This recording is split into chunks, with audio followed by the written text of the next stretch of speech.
Hi, I'm Dave Nicewander, sometimes known as Old Sneelock. Well, for purposes today, we're just going to go with Dave Nicewander.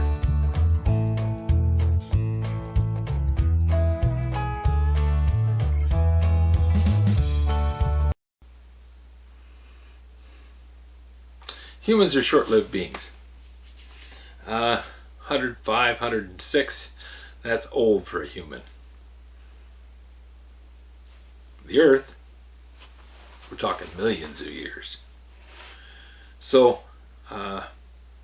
when you look at data and attempt to understand what is happening, you have to look at a large enough sample to be statistically significant.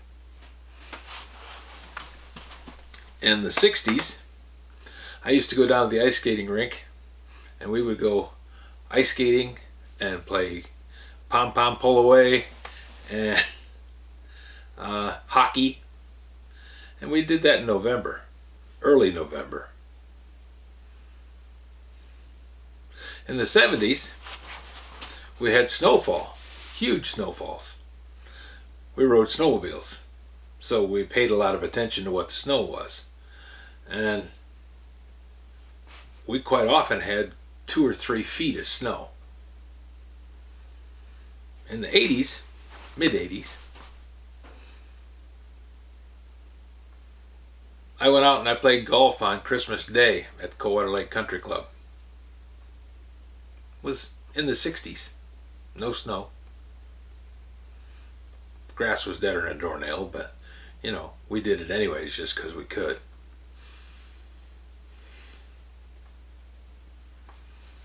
Now, why am I even considering this? What's the concern about it? Well, statistics are just based on what you record somewhere. And then you look at what the recordings are over a period of time and say, oh, this data has changed from point A to point B. Well, changes can be important, they can be minor, they can be all ranges in between. Changes can also be subject to the position you're looking at things from. In the mid-80s, I got my first computer. It was a Commodore 64. That was considered one of the better computers at the time for home use. The IBM PC that we got for work, which cost several $1,000s, had 16 kilobytes of RAM. Yeah, not megabytes or gigabytes or terabytes. They didn't record a whole lot, so the data was somewhat limited, but even so, it was an important breakthrough, because now we could record things and then go back and look at the data and make charts. Well, the charting was a new thing for a lot of people, because charts were laborious to make by hand. I mean, you had to plot out the dots on the graph paper and then draw the lines in between.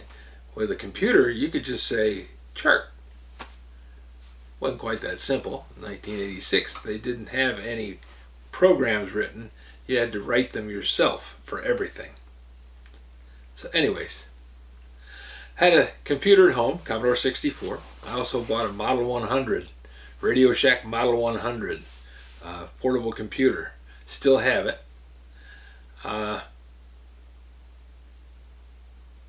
There wasn't such a thing as a portable computer at work, because the only thing we had was a Wang mainframe.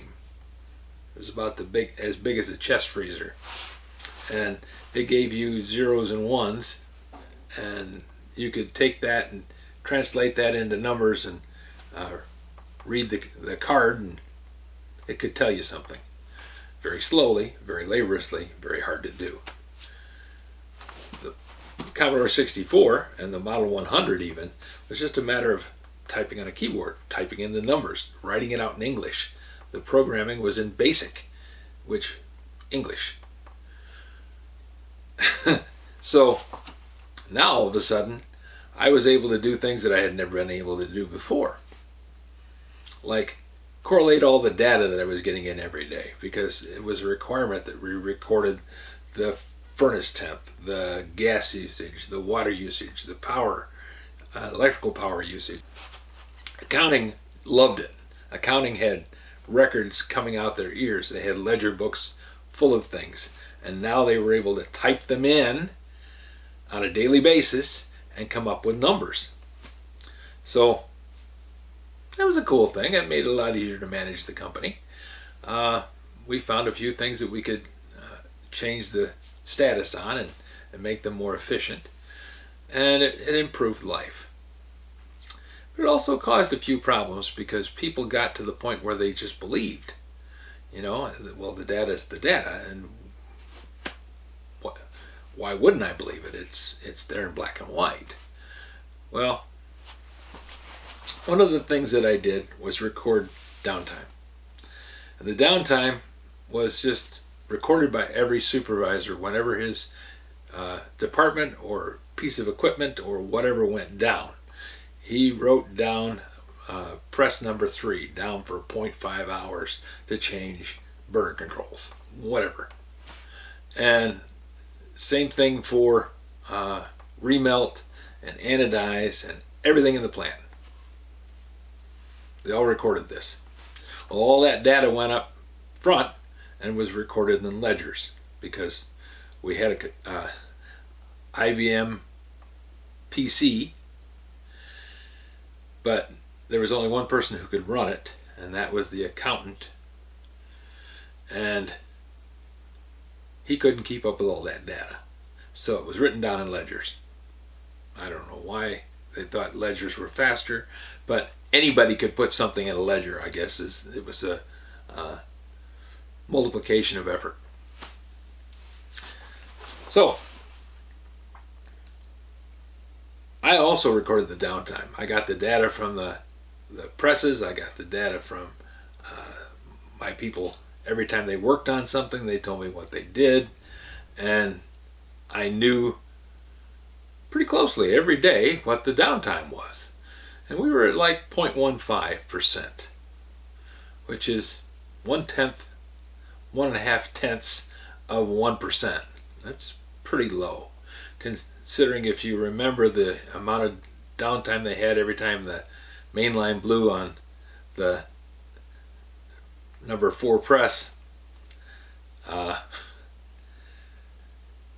was a lot of downtime, and this was 6 years in. I had been at the plant 6 years. We had fixed most of the problems, so 0.15% downtime was pretty much steady state. There were always going to be things that you had to work on. You had to stop the press to do something. Well, I got called up in the office. My boss was furious. He said, downtime is at 1.5%. What's going on? I said, I don't know. I'll go see. Because whenever you're in a situation that you don't know the answer and somebody puts you in that kind of a situation, best thing to do is say, I don't know, but I'll go find out. Because anything you say other than that, you're going to have thrown back at you in the coming days, weeks, months, years. So it's better to have actual facts. Facts wins every time. So I went out and I talked to the supervisor. I said, have we had any excessive downtime for something unusual? Now you got to remember, I get a report from every piece of equipment in the plant, somebody telling me what's down and what they had to do to fix it and how long it took them. They said, no, nothing unusual. Everything's pretty much steady state. No problems. I said, well, our downtime has gone up by a factor of 10. Well, everybody says, I don't know why. There's no reason for it. So I went up front and I said, where'd you get your data from? Who made the chart? Because the chart showed this going along, flat line, and then all of a sudden, spike. Well, there was a receptionist up front, and the boss really liked her. He hired her. She was pretty, tall, blonde, former waitress, answered the phone, and evidently was being taught how to do more things. So when I went over and talked to her and asked her how she got the data, and we went through the books that she was using, the ledger books that she was getting the data from, and I found out she misplaced a decimal point. So the instant chart that threw everybody into a tizzy instantly was a mistake. Flat out mistake. So, I never got an apology. I never got anything where anybody said, "Oh, good job, thank you for checking on that, we appreciate it." But you don't expect that. You know, it's an embarrassing thing for the person who called you out on it. Better to not rub their nose in it because they still write your paycheck. So where does that correlate with anything else? Well, this morning I read a comment where someone said that in the last 5 years, Aprils have been cold, and it's been warm in December. Well, going back to my recollections of temperature cycles over the last 70 years, now admittedly, I don't remember a whole lot about anything up until 1955, because I was 3, wasn't paying much attention. But I noticed that Novembers were usually cold. We had snow, so we could go deer hunting and track the deer. And that was a big thing that we looked forward to. And so up until the time I was 25, I stopped hunting when I was 25, I paid attention to snow. We wanted snow by November 15th. Almost always got it. And we would go ice skating on the river in November. Thanksgiving, you went to the ice skating rink and skated. That was what you did. And as I got older, in November, on Thanksgiving Day, which was a Thursday, you always went hunting on Friday. And if you could get away with it, you went hunting on Thursday morning. Came back, had Thanksgiving dinner. Great times. But we went out and sat in the snow. That's what we did. We tromped out into the woods, found a nice place to sit down on a stump or fence post or whatever, and tried to get up out of the snow so your pants didn't freeze down, and waited, and if you were lucky, you shot a deer. Weren't many deer at the time. Hunting was a big thing, and you could go all season long, all deer season, and never see a deer. Or if you did, they'd be so many fields over you didn't have a shot at them. So, November was cold. Pretty much cold. Now, admittedly, this year it was kind of warm in November. Barely got snow.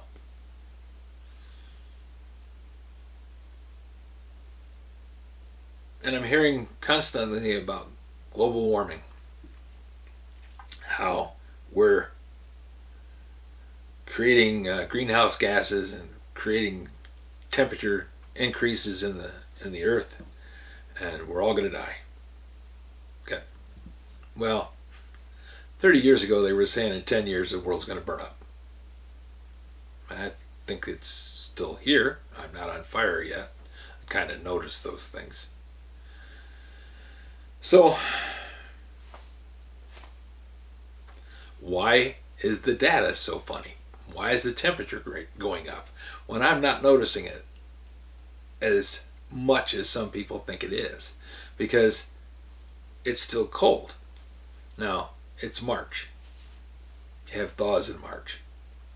Then you have cold weather. March comes in like a lamb, goes out like a lion. That's based on a whole lot of people remembering what March is. So I started looking at where they're collecting their data from.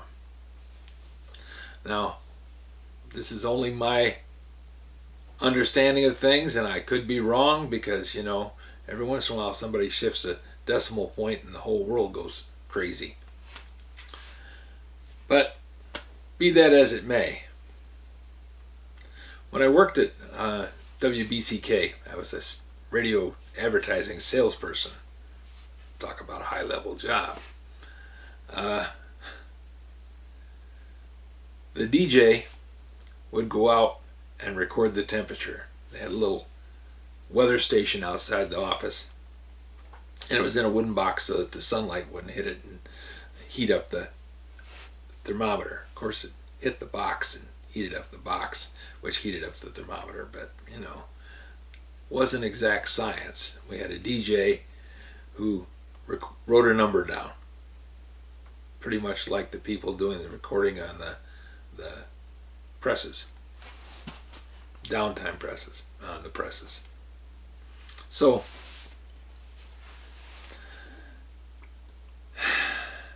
during the 9 months that I worked there, and during the 5 years that my wife worked there on and off, they added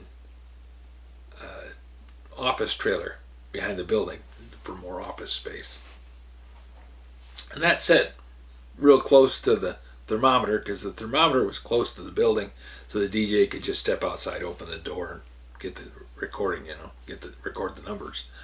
And the offices wanted to be close to the building so that the people going back and forth in the office didn't have to walk through the rain, the mud, and the slop for a long distance to get into the building for meetings and things. So it was sitting right next to the thermometer box, kind of blocked the southern wind. And they put in more parking spaces so that people going into the offices, into that trailer office, would have a place to park. So the cars kind of parked around the thermometer. Now, I don't have the data, but just speculating. If you take a building that's got a furnace in it and put another building next to it that's got a furnace in it that blocks the wind from the area by the other building, and you put a thermometer in between them, I bet the thermometer reads higher temperatures. When you go into a town, towns are warmer than out in the country. Towns have all those buildings in them with ways to warm them, either furnace or steam heat or electrical heat, something that warms up that wooden box which leaks heat, wooden, brick, stone, whatever, that leaks heat.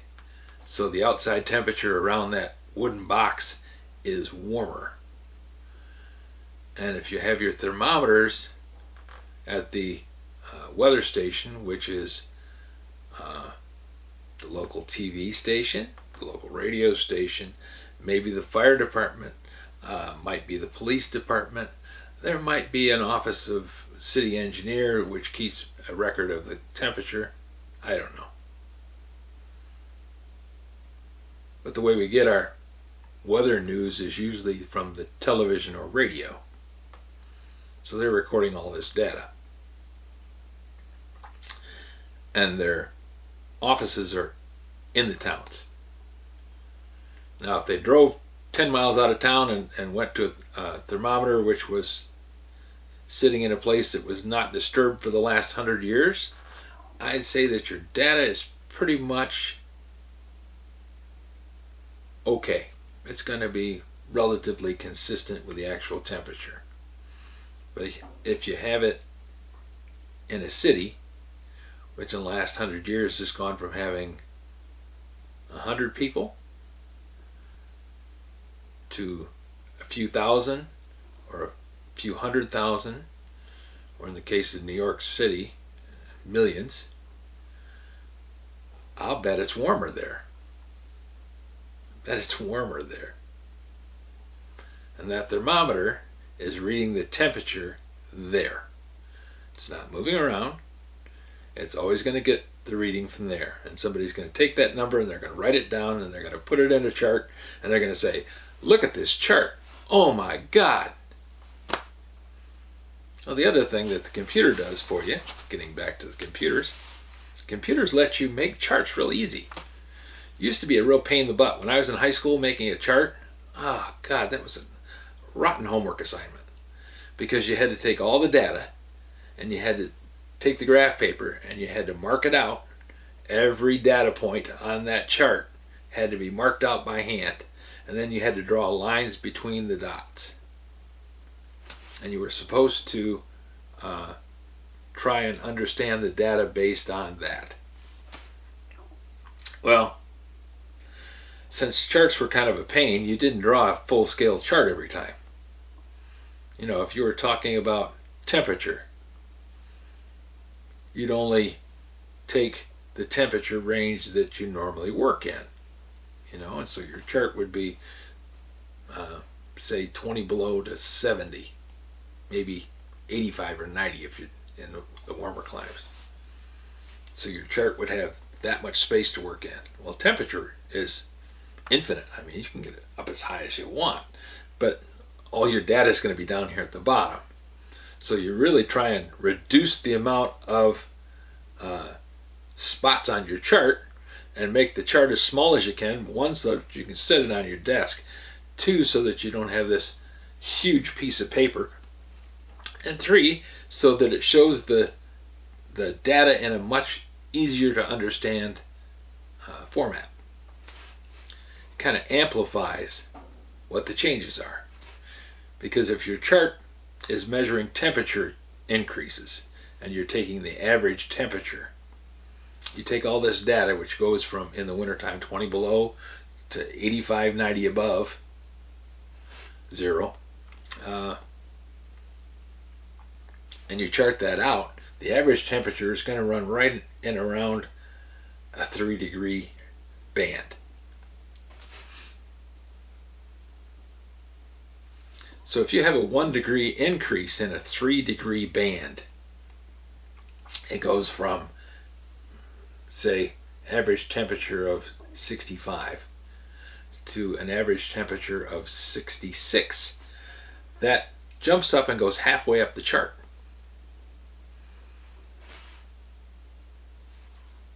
So if your data is showing an increase in a real sharp curve, you start thinking, wonder what's going on.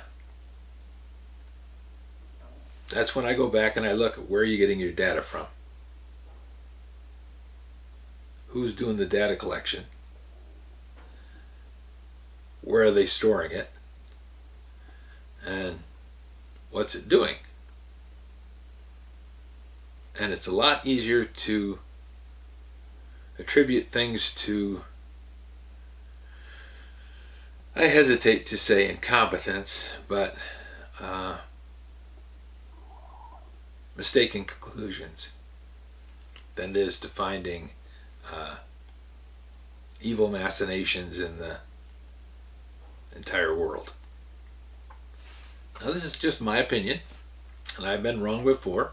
That's the story about data collection and average temperatures and how the short-lived lives of people makes us see our short observation as being the only time things happened. And we don't look back and say, oh, maybe the data was collected differently. Maybe the recordings that we had were for a much smaller area because we were only recording in, say, the eastern seaboard. And we should discount some of this information and not panic. If you have any suggestions for a new video, questions about today's video, or any of the other videos on the channel, just drop a note in the comments. You know I read them all. Thanks for watching.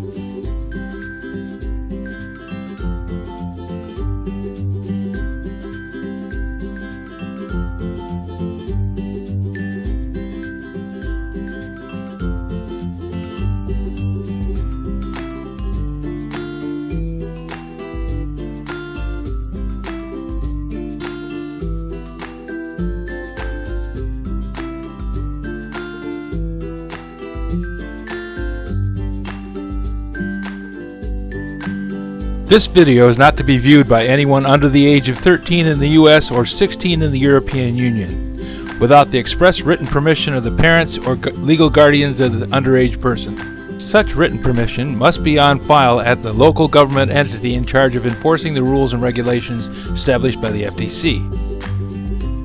Anyone violating these terms is admitting by default that they hold harmless the owners and operators of this channel. Any and all questions should be addressed to your local branch of the FTC.